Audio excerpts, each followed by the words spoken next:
Blackmore was born at Allendale Nursing Home in Weston, Mare Somerset, as second son to Louis J. Blackmore and Violet. The family moved to Heston Middlesex when Blackmore was 2. He was 11 when he was given his first guitar by his father on certain conditions, including learning how to play properly, so he took classical guitar lessons for 1 year.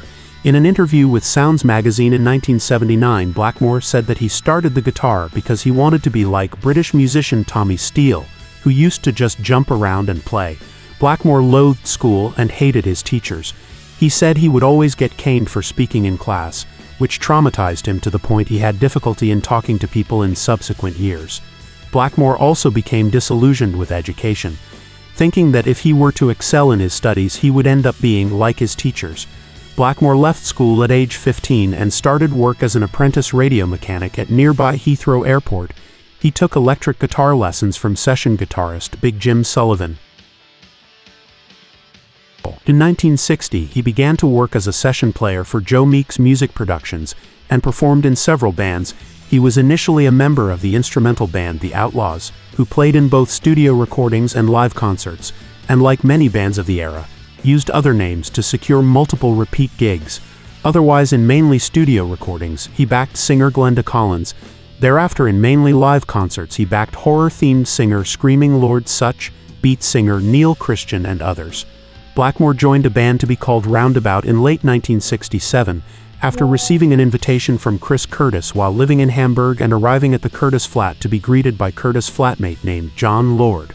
Curtis originated the concept of the band, but would be forced out before the band fully formed.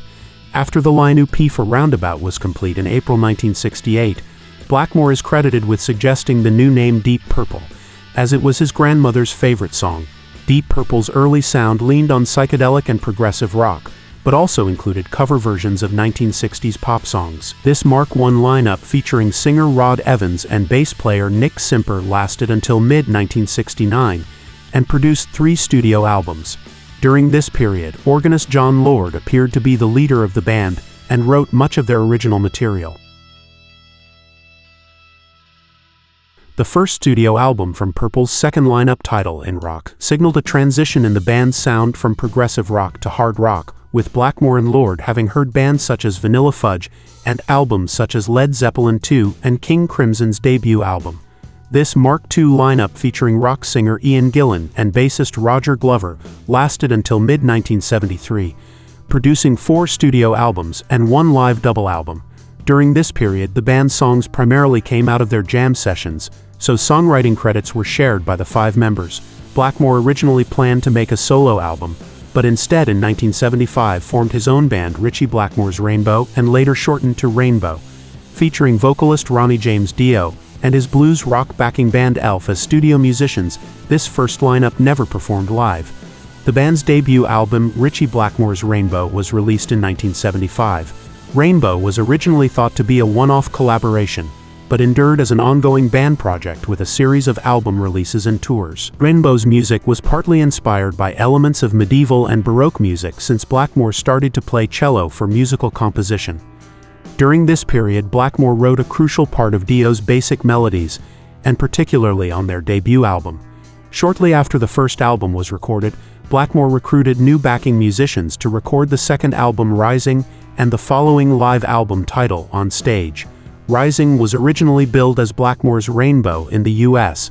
After the next studio album's release and supporting tour in 1978, Dio left Rainbow due to creative differences with Blackmore, who desired to move in a more commercial-sounding direction. The next Rainbow album, Difficult to Cure, introduced melodic vocalist Joe Lynn Turner. The instrumental title track from this album was an arrangement of Beethoven's Ninth Symphony, with additional music. The album marked the further commercialization of the band's sound, with Blackmore describing at the time a liking for the AOR band Foreigner. The music was consciously radio-targeted in a more AOR style, resulting in some degree of alienation with many of Rainbow's earlier fans. Rainbow's next studio album was Straight Between the Eyes and included the hit single Stone Cold.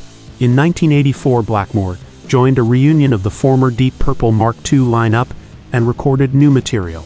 This reunion lineup lasted until 1993, and producing 2 studio albums and 1 live album.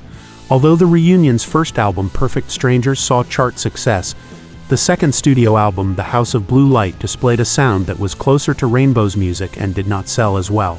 The album's musical style differed from the traditional Purple sound due to Blackmore's rainbow background, which distinguished him from the other members. The next Deep Purple lineup recorded one album titled Slaves and Masters, which featured former Rainbow vocalist Joe Lynn Turner. During song composition, Turner wrote his vocal melodies.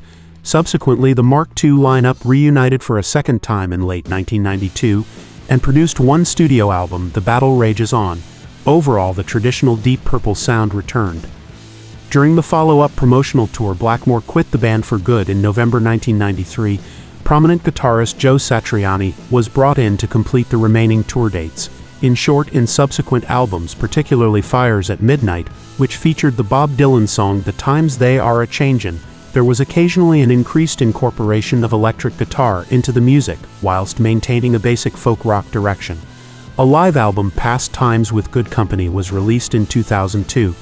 After the next studio album's release, an official compilation album, Beyond the Sunset, The Romantic Collection, was released in 2004, featuring music from the 4 studio albums. A Christmas-themed holiday album, Winter Carols, was released in 2006. Through numerous personnel changes, the duo has utilized over 26 backing musicians on their releases.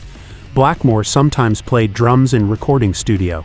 They choose to avoid typical rock concert tours, instead limiting their appearances to small, intimate venues. In 2011, Knight said, "We have actually turned down a lot of touring opportunities." They have released 11 studio albums, with the latest one being Nature's Light in 2021.